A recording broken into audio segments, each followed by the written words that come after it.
un climat moins rigoureux, plus stable s'installe. Les plantes et les animaux en profitent pour se multiplier. Pour l'Homo sapiens, ce chasseur-cueilleur, jamais la vie n'a été si facile.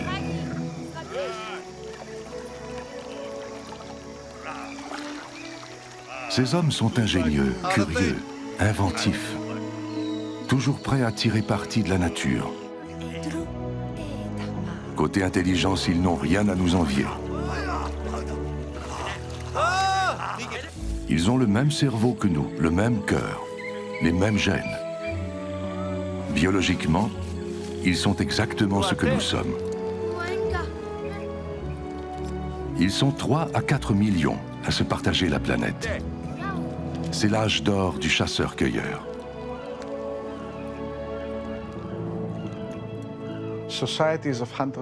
Les sociétés de chasseurs-cueilleurs profitaient de vastes territoires pour s'étendre et subsister.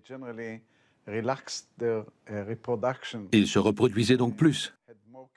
Résultat, à l'époque, le monde des chasseurs-cueilleurs affichait complet sur tous les continents. Il a domestiqué le loup, une bête sauvage, pour en faire le chien, un fidèle compagnon. Entre les deux, il n'y a pas d'ambiguïté. L'homme est le maître. Mais pour y parvenir, cela a pris du temps. Plusieurs centaines d'années. Nous sommes dans un monde qui évolue lentement. Jean-Denis Vigne du Muséum national d'histoire naturelle de Paris est un archéologue spécialiste de la domestication animale.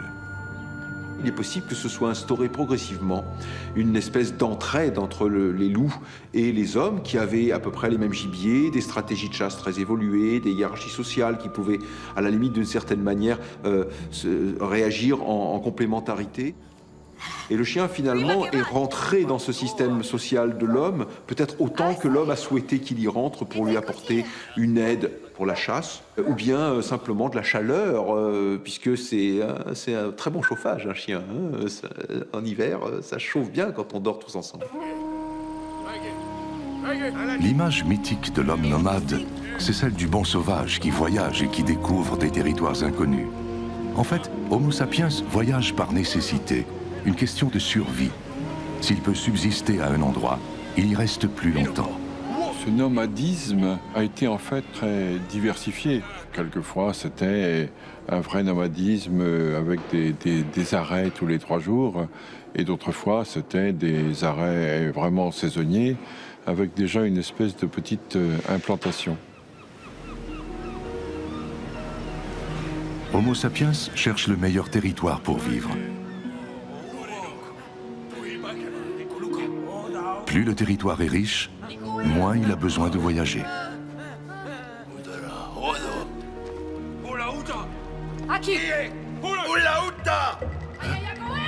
Et ce territoire, c'est le sien. Il le défend.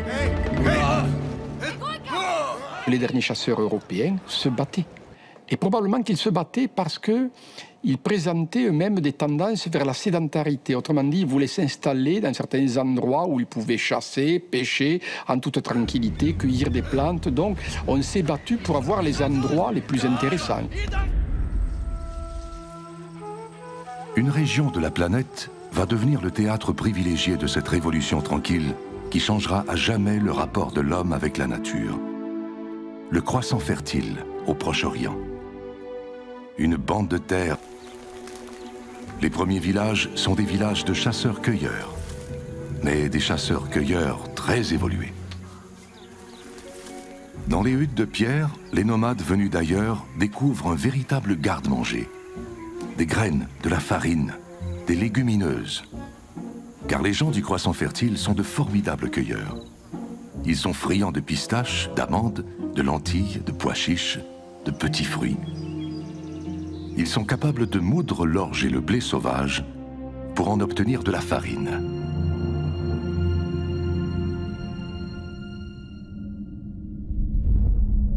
Par exemple, au site d'Oalo, près du lac Tibériade, un site aujourd'hui recouvert d'eau, les nombreux vestiges de plantes indiquent clairement que ces hommes exploitaient déjà le blé et l'orge, il y a 23 000 ans. Ils broyaient les graines sur une dalle de pierre, une meule, et en faisaient peut-être une sorte de pain pita. Ce ne sont pas des agriculteurs qui ont inventé le pain. Ce sont les chasseurs-cueilleurs. Ces découvertes nous viennent d'indices microscopiques qui, par miracle, ont traversé les millénaires. Des molécules de farine sédimentées dans les fissures d'une pierre à moudre. Des fragments carbonisés de graines incrustés dans un plat. On a découvert récemment que les figuiers étaient déjà domestiqués au début de cette ère. Il n'est pas impossible que l'idée de planter un figuier en coupant une branche et en la plantant dans le sol ait germé il y a 13 ou 12 000 ans.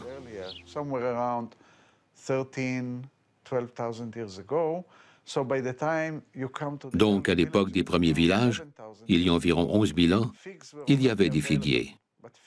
Et les figues ne sont pas des aliments de base, c'est l'équivalent de la crème glacée après un repas.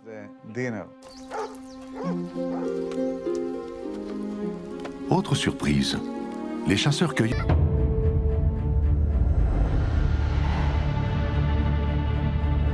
Nous sommes en 11 000 avant aujourd'hui, en plein cœur du croissant fertile, un monument qui rappelle celui de Stonehenge en Angleterre. Mais il est 6 000 ans plus vieux, plus imposant encore, et artistiquement plus raffiné. C'est Göbekli Tepe, en Turquie. Un sanctuaire construit par les chasseurs-cueilleurs. Un lieu de pèlerinage pour honorer les ancêtres. Des mégalithes de 5 mètres s'y dressent. Ces pierres forment des séries de cercles concentriques. 250 stèles sont toujours enfouies sous terre. Au premier abord, ce qui étonne, c'est le gigantisme de l'œuvre. Pour ériger ce site, il a fallu le travail, la collaboration, le génie de centaines d'hommes qu'on a dû loger et nourrir. Pour l'époque, un projet titanesque. Klaus Schmidt, de l'Institut archéologique de Berlin, y dirige les fouilles. Les vestiges végétaux nous apprennent que c'était encore une société de chasseurs-cueilleurs. Et c'est ce qui surprend. On se serait attendu à ce que ce soit l'œuvre d'une société plus développée, une société agricole pour être capable de construire un tel monument. Mais les fouilles ont montré que c'était bien des chasseurs-cueilleurs, ça nous a étonnés. Avant la découverte de Göbekli Tepe, on ne croyait pas les chasseurs-cueilleurs capables d'ériger une œuvre aussi monumentale qui fait appel à des connaissances techniques très poussées. Pour les scientifiques, Göbekli Tepe est le produit d'une organisation sociale complexe, unissant de nombreux villages sur un vaste territoire. Une société unie par les mêmes croyances et capable de rassembler des centaines de travailleurs dans un but commun. Des chasseurs-cueilleurs très organisés, des ouvriers talentueux.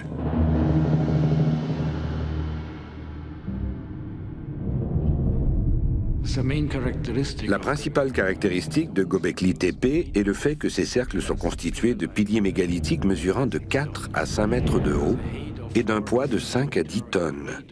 Ils ont une forme typique en T, une forme humaine très stylisée. On retrouve gravé sur plusieurs de ces piliers des bras, des mains et des doigts. On voit donc clairement qu'ils sont anthropomorphiques, qu'ils ont une forme humaine, mais très stylisée. Sur ces mégalithes à forme humaine, des animaux sont gravés. Des renards, des sangliers, des serpents. Un véritable jardin zoologique. Ian Hodder de l'université Stanford à San Francisco y décèle un changement de mentalité important. Il y a des lions, des cerfs, du bétail, des scorpions, des araignées, etc. Mais ils sont sur les humains. Pour moi, c'est le changement le plus important, car ce n'est que lorsque l'humain devient le centre du monde naturel qu'il arrive à dominer les animaux et à les domestiquer. À Göbekli Tepe, les archéologues ont aussi retrouvé des morceaux de statues humaines. Et dans un village tout proche, à Urfa, une statue intacte de presque 2 mètres. C'est la plus vieille au monde. les chasseurs-cueilleurs du Croissant Fertile viennent de faire un pas important.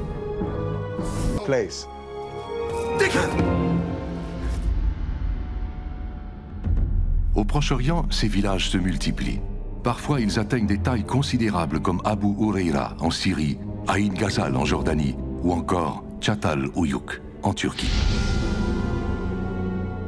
Plus de 5000 personnes y vivent. Les fouilles ont permis de tracer un portrait surprenant des gens de l'époque, de leurs activités et de leurs croyances.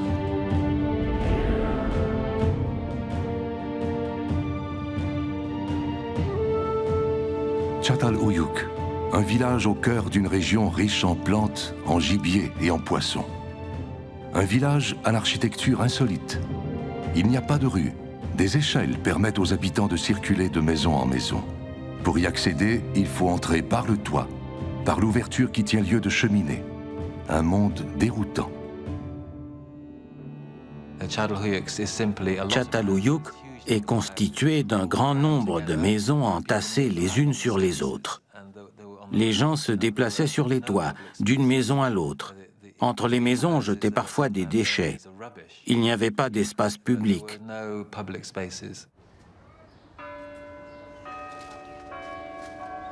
Depuis 1993, Ian Hodder dirige les fouilles du site de Çatal Uyuk.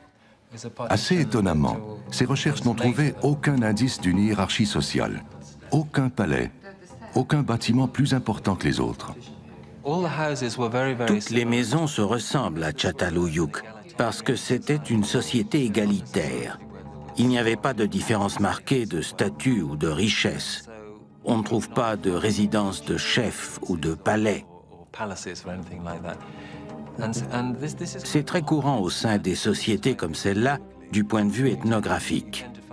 C'était tabou d'avoir un statut plus élevé ou d'avoir plus de richesse. Les fouilles des archéologues ont mis au jour un étrange culte des ancêtres. Les crânes sont retirés des squelettes, traités à la chaux et enterrés sous le plancher de la maison, souvent même sous les fondations, comme s'ils voulaient marquer à jamais la propriété des lieux. Plusieurs personnes ont cru qu'il y avait une véritable religion à Çatal Uyuk. Mais je crois qu'il vaut mieux dire qu'ils partageaient un ensemble de croyances sur le monde. Ils croyaient que tous les aspects de la vie quotidienne étaient à la fois pratiques et symboliques. Ils croyaient que les esprits, ceux des animaux sauvages et des ancêtres, étaient présents au quotidien. Quand ils entraient dans leur maison, c'était aussi celle de leurs ancêtres. L'homme du néolithique semble être obsédé par la mort. Il va jusqu'à habiller les crânes à l'aide de plâtre peint afin de reconstituer le visage du mort. Un rituel que l'on retrouve un peu partout au Proche-Orient. Des habitants amènent même un crâne dans leur tombe, comme s'il était leur bien le plus précieux. À Çatal Uyuk, les sépultures des morts sont sous les planchers des maisons. Ils vivaient au-dessus de leurs ancêtres. En fait, ils dormaient à quelques centimètres des corps et des os en décomposition.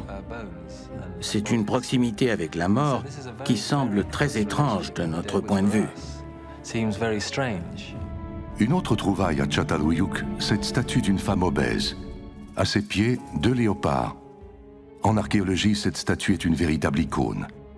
Certains y ont vu le culte d'une déesse mère, la déesse de la fécondité, de la vie. Une déesse mère qui domine la nature. Une interprétation remise en question. Nos travaux n'ont pas révélé de preuves qui justifient cette idée. On voit que l'image de la femme est importante, mais on ne reconnaît pas clairement la femme en mère ni en déesse.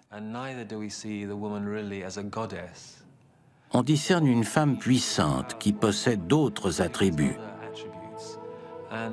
Si on examine tout le symbolisme de Çatal Uyuk, ce qui ressort, c'est un lien étroit entre les femmes et la mort.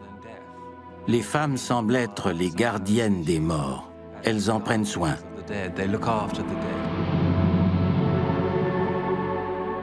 Sur les murs intérieurs des maisons, des dessins. On y retrouve des bêtes sauvages, léopards, vautours, et surtout des têtes de taureaux avec leurs cornes. Un univers symbolique de chasseurs, pas de fermiers. Et une fois encore, c'est ce qui étonne. Pour beaucoup d'archéologues, un tel village avec tant de gens à nourrir doit nécessairement tirer sa subsistance de l'agriculture. Or, les fouilles ne sont pas si catégoriques. Pour Ian Hodder, les gens de Çatalhöyük réussissent encore à vivre essentiellement de chasse et de cueillette. À Çatalhöyük, on est au point où même si la domestication est apparue dans plusieurs régions du Moyen-Orient, les plantes et les animaux domestiqués jouent un rôle assez mineur. Cette société repose encore en grande partie sur les ressources sauvages. Le changement vers la domestication n'est pas soudain, mais graduel.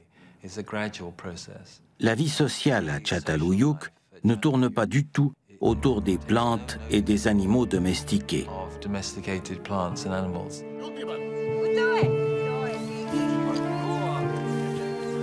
Le cas de Çatalhöyük montre bien que l'agriculture a commencé tout doucement, sans faire de vagues. Tranquillement, inexorablement, l'homme change son rapport avec la nature.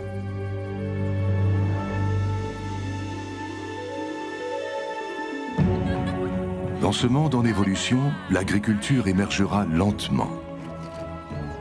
Le cueilleur se fait semeur. Un tout petit geste qui va transformer le destin de l'homme.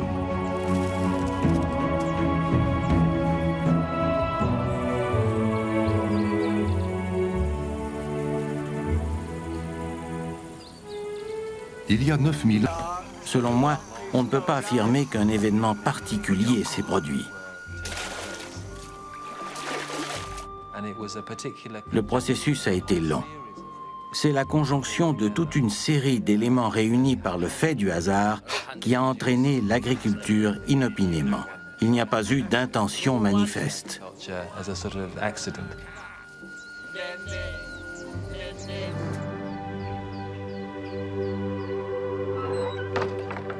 Est-ce facile de faire pousser des graminées sauvages? Cette question a longtemps hanté les archéologues. C'est ce que l'archéobotaniste George Wilcox a voulu tester à son laboratoire du CNRS en France. Certains prétendaient que ce devait être difficile de cultiver ces plantes pour les hommes du néolithique. On est donc allé chercher des graines de céréales sauvages au Proche-Orient et on les a plantées ici. On a découvert que c'était très facile en fait. On a obtenu une bonne production, une bonne germination. Elles poussaient facilement. En fait, on a obtenu les mêmes résultats qu'on aurait eu avec des plantes domestiques. Donc au néolithique, ça ne posait aucun problème de cultiver ces céréales. Les débuts sont pourtant timides. Il faudra plus de 1000 ans avant que l'agriculture ne s'impose. On assiste à une lente mutation des plantes. Elles deviennent plus performantes, la tige se raffermit, elles supportent plus de grains. Il y a une sélection qui s'est produite dans les grains semés qui a été essentielle. Alors cette sélection, elle a peut-être été inconsciente. Il est certain que l'homme s'est rendu compte que certaines de ces épis n'éclataient pas. Autrement dit, restaient sur la tige et pouvaient, d'une certaine façon, résister au vent. Et donc, c'est en conservant ces épis-là et en les replantant ailleurs que petit à petit, il s'est rendu compte qu'il avait sélectionné les épis qui, eux, présentaient des tendances naturelles vers la domestication. Donc, vous voyez, c'est un processus qui a été très long. Les archéologues peuvent suivre la lente domestication du blé et de l'orge en analysant de minuscules graines fossilisées. Bien sûr, toutes les plantes d'un site archéologique se sont décomposées naturellement. Comment peut-on récupérer des vestiges de végétaux alors? C'est que certaines plantes ont brûlé dans un feu ou dans l'incendie d'une maison. Une fois carbonisées, elles survivent. Elles ne sont plus attaquées par les micro-organismes et elles se fossilisent. Ce sont ces vestiges carbonisés que l'on étudie.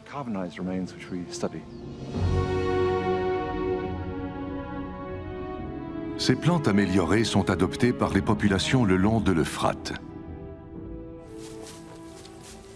Pour bien des populations qui ne connaissent ni le blé ni l'orge, un nouveau mode de vie apparaît. La domestication des plantes va se produire un peu partout sur la planète. Comme si, en réponse à un certain niveau d'évolution, le chasseur-cueilleur se retrouvait devant un passage obligé, l'agriculture. Il y a d'autres berceaux du néolithique à travers le monde. Il n'y a pas eu une néolithisation dans le monde. Il y a plusieurs berceaux, plusieurs expériences. Ces expériences sont autonomes les unes des autres. Voyez ? Donc, le Proche-Orient, c'est très bien. C'est la plus ancienne actuellement, compte tenu des données chronologiques dont nous disposons, mais elle n'est pas unique, cette expérience-là. Il faut se rendre compte que cette expérience a été plurielle dans le monde, s'est réalisée dans des milieux écologiques différents et surtout dans des milieux culturels différents. Mais on a découvert il n'y a pas très longtemps, au Proche-Orient, à Chypre en particulier, que le chat avait été domestiqué bien antérieurement par les tout premiers éleveurs agriculteurs du néolithique, aux alentours du 8e, 9e millénaire, donc peut-être même un peu avant. Donc ce qu'on sait, c'est que le début de l'agriculture a provoqué la mise en stock de réserves végétales, de blé, etc.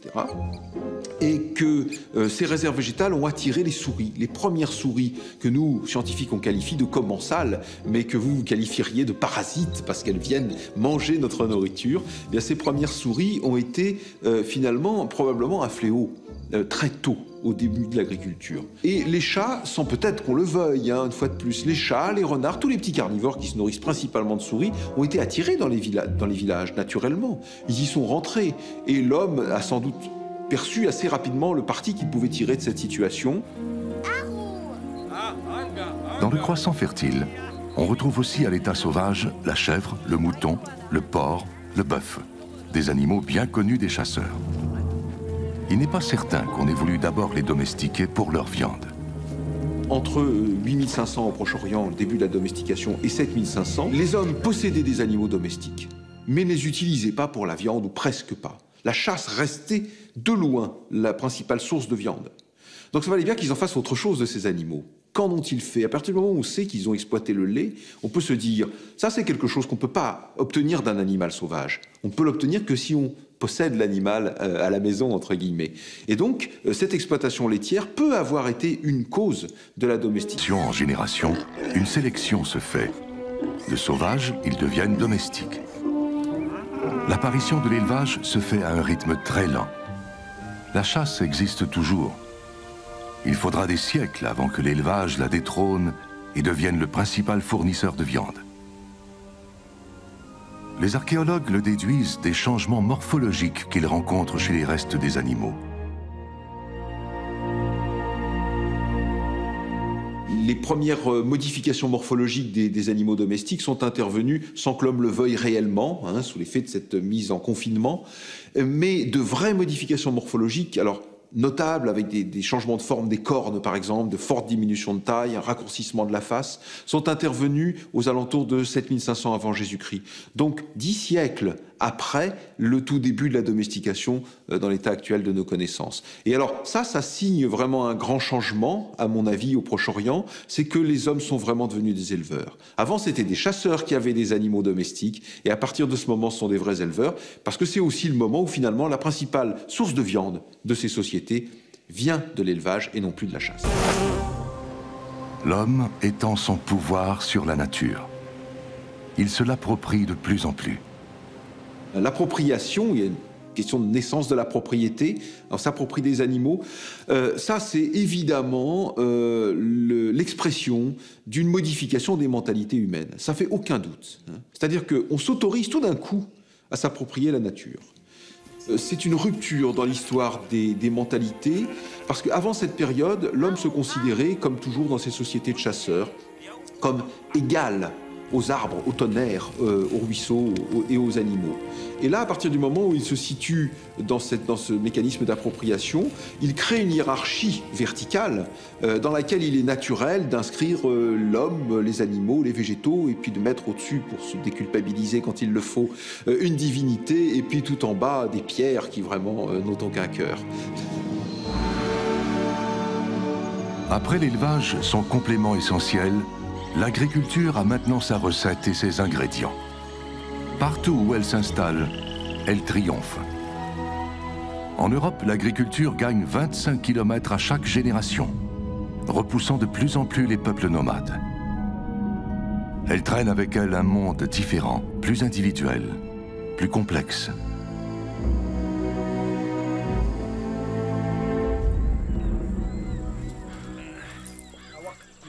Peu à peu, la société change.